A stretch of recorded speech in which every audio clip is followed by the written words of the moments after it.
You're listening to Understanding Jonah. This is part of a larger project called Understanding the Old Testament, where we're trying to make the Old Testament accessible.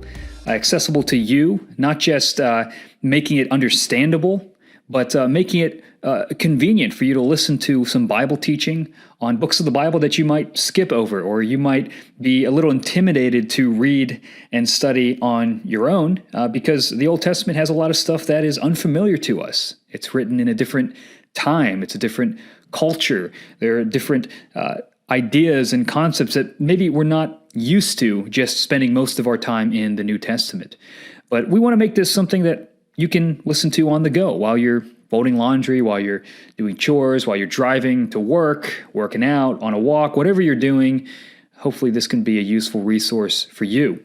Understanding Jonah is going to be on the Book of Jonah, and this is a great short book in the Old Testament, but one that is full of themes that relate to the gospel, that relate to Jesus Christ, that relate to the message of salvation for all people. Jonah is a book of grace. So I'm going to read the first chapter of Jonah, and then we're going to talk a little bit about who Jonah is and what his mission is, and a little bit about the structure of this book. So if you want to, you can read along with me, or you can just listen to this as I read Jonah chapter 1. Now the word of the Lord came to Jonah, the son of Amittai, saying, "Arise, go to Nineveh, that great city, and call out against it, for their evil has come up before me." But Jonah rose to flee to Tarshish from the presence of the Lord. He went down to Joppa and found a ship going to Tarshish. So he paid the fare and went on board to go with them to Tarshish, away from the presence of the Lord. But the Lord hurled a great wind upon the sea, and there was a mighty tempest on the sea, so that the ship threatened to break up. Then the mariners were afraid, and each cried out to his God, and they hurled the cargo that was in the ship into the sea to lighten it for them. But Jonah had gone down into the inner part of the ship, and had lain down and was fast asleep. So the captain came and said to him, "What do you mean, you sleeper? Arise, call out to your God. Perhaps the God will give a thought to us, that we may not perish." And they said to one another, "Come, let us cast lots, that we may know on whose account this evil has come upon us."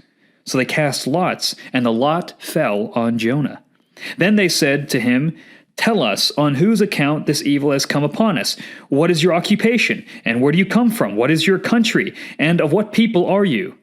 And he said to them, "I am a Hebrew, and I fear the Lord, the God of heaven, who made the sea and the dry land." Then the men were exceedingly afraid and said to him, "What is this that you have done?" For the men knew that he was fleeing from the presence of the Lord, because he had told them.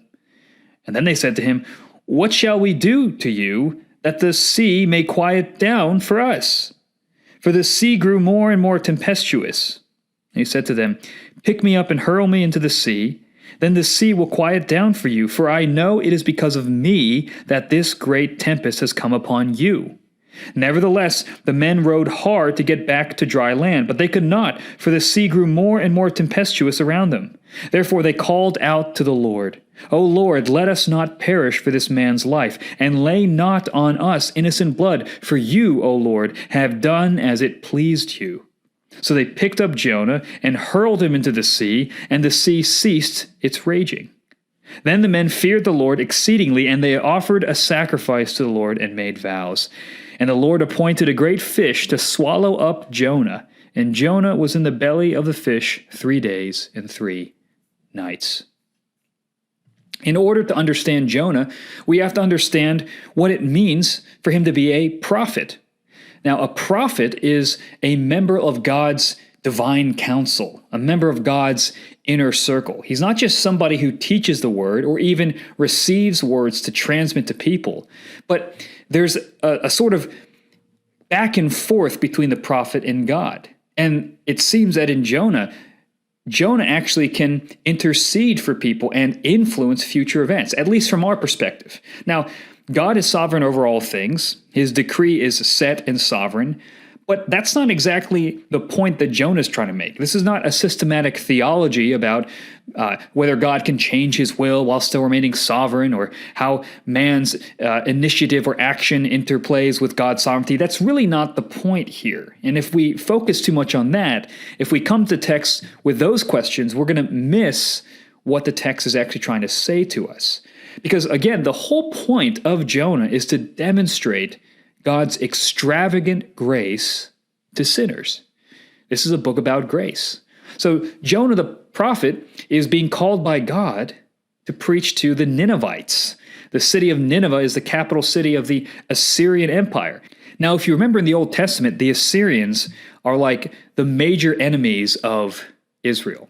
They're not good people. And so when God calls Jonah to arise and head to Nineveh, he's asking him to preach in the Las Vegas of the ancient Near East. I mean, this is a place of sin, of paganism, of debauchery, of all kinds of immorality. And that's the place that Jonah is sent.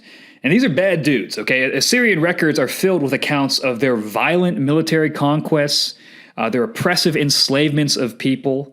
The northern kingdom of Israel itself will go into exile in Assyria in a few centuries. So you can imagine reading this while you're in exile, being like, God showed mercy to our oppressors? Like, what is this about?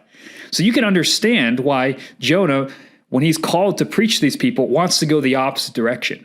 Now, direction plays a really important part in the book of Jonah.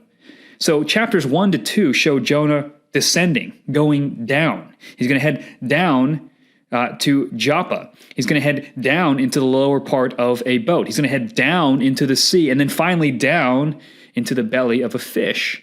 And then there's an ascent in chapters 3 to 4. He goes up out of the fish, out onto the land, up to the city of Nineveh, and then finally up onto a hill overlooking the city. So the descent and an ascent that frames this narrative. Now, let's start by looking at Jonah's descent.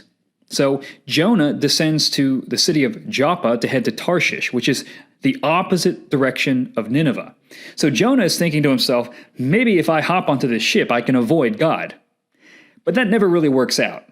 And God sends a storm while Jonah is on a ship headed to Tarshish that's piloted by pagan sailors. He sends a storm to kind of catch them in the middle, to kind of shake Jonah and be like, you think you can escape me? Are you crazy? And the sailors cry out, and they kind of realize, man, who are you?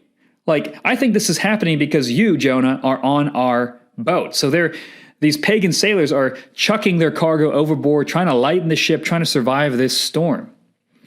And what's interesting is Jonah, this whole time in the middle of the storm, is on the lower cabin, in the lower area of the ship, taking a nap. And the captain of the ship comes down to Jonah and says, arise and call out to your God. Now, it's interesting here because God, in the beginning of Jonah, says, Jonah, arise and go to Nineveh. And here, the captain of the ship, this pagan, kind of echoes the words of God. He says, Jonah, arise and call out to your God. So these are two commands to arise, and in both of them, Jonah is less than thrilled. So Jonah kind of wakes up from his nap. It's kind of an allusion to Jesus in the boat whenever the disciples are terrified and he's taking a nap. But there's a little bit of a parallel here. But Jonah is obviously not Jesus. Jonah is someone who has kind of lost his way as a prophet. But the sailors ask Jonah, what's your occupation and where are you from? And he tells them, I'm a Hebrew. I fear the Lord, the God of heaven, who made the sea and the dry land. And it's kind of ironic because they're like, oh, you worship the God of the sea and the dry land? Well, we're about to drown, so why don't you ask him to help you? And then they realize, looks like God's not very pleased with you. It seems like you're running from something, Jonah. Is that what's happening? And you can see Jonah, it's a strange thing for him to say, God is the God of the sea, and he thinks he can somehow escape God by going into the sea away from where God has called him. So Jonah's being a little irrational here. And Jonah actually tells them, look, this is my fault. I know this is happening because I ran from the Lord. So here's what I want you to do. Pick me up and chuck me into the sea. So there's another descent. He's going lower. Rather than rising up and crying out to the Lord, he goes down. And this is the first hint of many that Jonah really isn't about God showing mercy to the pagans. And then in this stunning reversal, something happens. The pagan sailors actually cry out to God for mercy themselves as the storm gets worse. So the pagan is the one who arises and cries out to God, and Jonah is the one who runs and descends into the deep. And what's the result? Fear of the Lord overtakes the men, and they end up offering sacrifices and making vows to God. Salvation comes to the boat, despite Jonah's efforts or despite Jonah's rebellion against God. And this is a foreshadowing of the eventual repentance of the entire city of Nineveh. And it also foreshadows the fate of Israel. Jonah in this narrative really embodies Israel's character. Israel has gone wayward, and Israel will actually be swallowed up by the nation of Babylon in exile. Right? Hosea 8:7-8 actually speaks of Israel being swallowed up as a reference to the exile. So Israel has run from her calling to glorify God's righteousness among the nations and run to idols. And as a result, they will be swallowed up. They will descend into exile. They will face God's discipline. But that's not the end of the story. And that's not the end of the story for Jonah either. Jonah is running from God. God scoops him up with a fish, and then God delivers him through that scooping up from death. It's very interesting that God actually shows Jonah mercy by swallowing up with this fish. And in a strange way, the exile that Israel will face, though it is a discipline for their disobedience, will also be a catalyst for their renewal, for Israel's resurrection, for a renewal of their life and their obedience back to God. Israel will be, quote unquote, spit back onto her land, just like Jonah is spit back onto the land at the end of chapter 2. But before that, there must be a reckoning with God. And that's what we're going to see in the next chapter. When Jonah, in exile, in the grips of death, in the bottom of the sea, in the belly of a whale, is going to have to come face to face with the terrifying mercy of God. And a question to think for yourself is, who do you consider Ninevites? Who are people you don't want to see God show mercy to? It's easy to have compassion for people who are like us, or for people we naturally gravitate towards. But we never imitate God more than when we show grace to our enemies. When we seek blessing for those who oppose us, that is the heart of somebody who understands the grace of God. And the question is, will we be like Jonah? Will we run? Or will we go toward the people that God is reaching out to, no matter how distasteful they seem to us, no matter what personal vendettas we have? Do we have a vision of God's grace that can motivate us to do